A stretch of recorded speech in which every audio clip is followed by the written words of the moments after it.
What's up, Nestros? It's the Russian dude, back to the yellow hoodie and the office.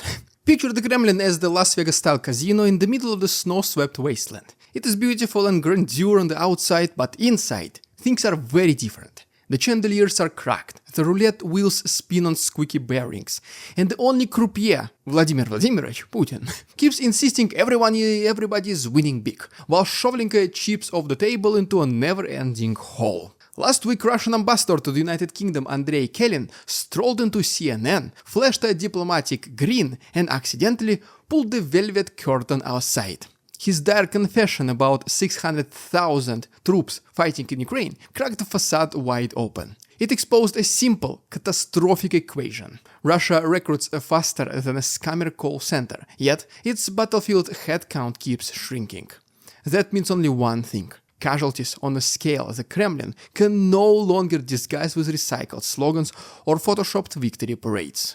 But numbers are only the opening act. Beneath the casualty arithmetic lie much darker secrets. An economic inferno fueled by sign-up bonuses the state cannot afford, propaganda that sells death as get-rich-quick scheme, and a surreal import scheme where Kim Jong-un loans Putin thousands of laborers, like spare parts for a busted engine. Yes, we are talking North Koreans in Russia. Once again, less than a year passed since that Ukrainian operation in Kursk region, and when dust finally settled, or at least it seems that way, Kim Jong-un and Putin once again signed a deal exchanging people for money. So today, let's talk about those two crucial things that happened recently. The accidental revelation of the Russian military mathematics in Ukraine, and then the return of North Koreans to Kursk region. Let's start with that accidental bombshell on live TV. 600,000 troops at the front, Andrey Kelin claims. Yet, last summer Putin boasted of 700,000, and then December 2023 saw him wave a paper claiming 617,000, and whoa, wait a second, I know it's a lot of numbers, so pause. If Russia supposedly lures 50 to 60,000 volunteers every single month, how did the grand total shrink so much? If we take just recruited numbers of people since the beginning of war, that will give us around 2 million, excluding the number of existing Russian soldiers in Ukraine. And that is me being very conservative, assuming the recruitment was very slow at first. What happened with more than 1 million men? Did they just disappear?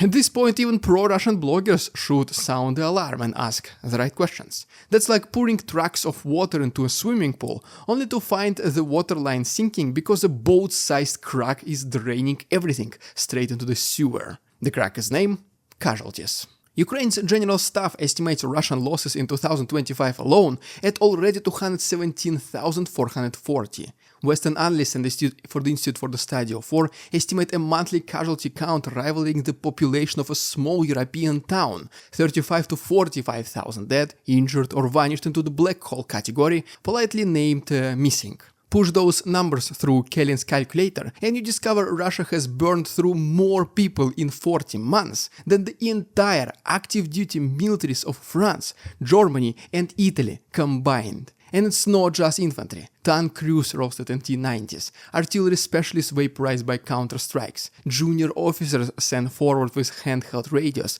that jam halfway through barricaded villages. Every rank bleeds. Except, of course, senior officers and generals. Yet the Kremlin still clings to its narrative. We can fight forever, they say. I mean, sure, if forever means until you run out of prime-aged men who think a one-time bonus is worth the odds of becoming fertilizer. Demography says otherwise. Russia's birth rate tanked after the Soviet collapse, and Gen Z's slice of the pie is razor thin. Each conscript lost in the Zaporozhye region represents not just a single human life, but an irreplaceable fragment of a shrinking generation. Even Stalin at his cruelest never fought a modern war with such a demographic noose around his neck. Putin's trying it anyway, wagering that propaganda plus rubles can outpace biology. But spoiler alert, at least for him, biology and math always wins. Are those really, as Kremlin claims, volunteers, by the way? Let's try to answer this question in our next chapter. You have seen those Russian billboards. High-resolution portraits of fresh-faced recruits grinning like lottery winners, brand-new Kalashnikovs slung over their shoulders, 4 million rubles splashed across the sky in bubblegum font. But notice anything missing? That's right, no talk of Nazis, no patriotic hymns, not even a hint of St. George ribbon fluttering in the breeze. The ideology that once plastered Russian towns has been quietly replaced by raw cash. Moscow's recruiters discovered something timeless. Desperation sells way better than nationalism. When your fridge is empty and eviction looms, heroism is luxury. But a lump sum wired to your bank account tomorrow morning, well, that is pure oxygen. Problem is, oxygen runs out fast. The early waves of recruits came from Russia's economic basement, such as Dagestani fishermen, Buryat shepherds, hard-hat miners from Kemerovo.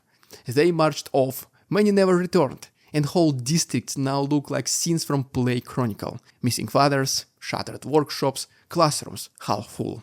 So, the army lifted its nets and cast them into new regions. Moscow's endless suburbs, into St. Petersburg canals, and into regional capitals where salaries hovered just above the poverty line. There they found men juggling payday loans at, imagine this, 25% interest. Families crushed by utility bills, students want tuition payment away from expulsion.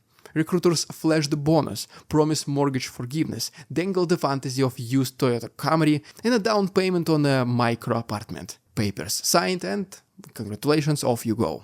But beneath every contract lies a sinkhole of fine print, such as, for example, your contract automatically renews, return home subject to operational requirements, insurance payouts conditional on proper documentation, which obviously may vanish if a drone strike leaves no witnesses, wink wink. Because no witness means it never happened, right? I mean, if a tree falls in a forest and there is no one to see or hear it fall, did it really fall? Or did it make sound falling? Who knows, nobody to confirm. Widows wait for months to collect half the money, some never even see a single ruble. And so stories travel through telegram channels, rail station whispers, and funeral banquets. Month by month the volunteer supply shrivels. 50,000 sign up, 40,000 vanish into the war zone mole. But next month only 30,000 line up. The state sweetens the pot, another 500,000 rubles, a chance to keep captured Ukrainian cars that probably don't even run because of all the Russian shelling. Yet the line still shortens. Eventually Moscow confronts the oldest military nightmare. You cannot pay soldiers who just refuse to exist. And with enormous payments as it is, another problem arises: massive inflation and looming economic crisis. Let's talk about them right now. Every grand illusion needs a budget, and Russia's war economy looks suspiciously like a gambler maxing out credit cards to fit one more spin. Deputy head of the Eastern Europe and Eurasia division at the German Institute for International and Security Affairs, Janis Kluges, he calculated $24 million in daily bonuses alone, and it only captures the very appetizer, the very top of the iceberg. Tagged on the combat pay, disability pensions, funeral grants, widow stipends, recruitment cost after every destroyed armored column, and the final tap would give an oil baron financial nightmare. Meanwhile, sanctions keep hacking at revenue streams. Crude shipments reroute to Asia at bargain prices. Car factories once assembling Toyotas now churn out budget Ladas that barely pass emission tests, if they start at all. Inflation, 10% officially. Whisper numbers say 15. Some claim it's even more than 20. The central bank jacks benchmark rates north of the pre-pandemic peak to prop up the ruble. And result? Mortgages spiral, small businesses collapse, grosses jump weekly. Yet defense spending balloons, chewing through more than a third of federal expenditures. Historians of late Soviet decades call this guns over bread. And still, the Kremlin prints money like confetti because retreat risks humiliation, and humiliation means regime change. What's worse, the brain drain accelerates. First it was the IT professionals fleeing mobilization, then engineers, architects, surgeons, teachers, anyone with a passport and a LinkedIn account in English. They are now designing fintech apps in Armenia, wiring semiconductors in Kuala Lumpur, replacing their Russian salaries with euros and dirhams. Left behind are pensioners on fixed incomes, factory hands retrained into trench diggers, and a shrinking middle class suffocating under double-digit mortgage rates. A highly flammable mix, if you ask me. Economic pain, funeral fatigue, and a ruling elite still popping champagne at St. Petersburg International Economic Forum, while bragging about pivoting to the global south, whatever it means. But that pivot leads straight into quicksand, a swamp of reduced GDP, vanishing imports, and a population one more sharp, noticeable price hike away from torching draft offices once again. Finally, enter North Korea. Sergei Shoigu lands in Pyongyang, embraces Kim Jong-un, and announces a so-called fraternal aid. 5,000 military construction workers plus 1,000 sappers heading to Kursk. This Kursk, remember, site of the largest tank battle in the history, and now apparently so war-scarred that Russia must outsource its reconstruction to a pariah state 4,000 miles away. The United Nations sanctions forbid Pyongyang from exporting labor, but Moscow shrugs, well, just another rule bent like a rebar and a shaky foundation.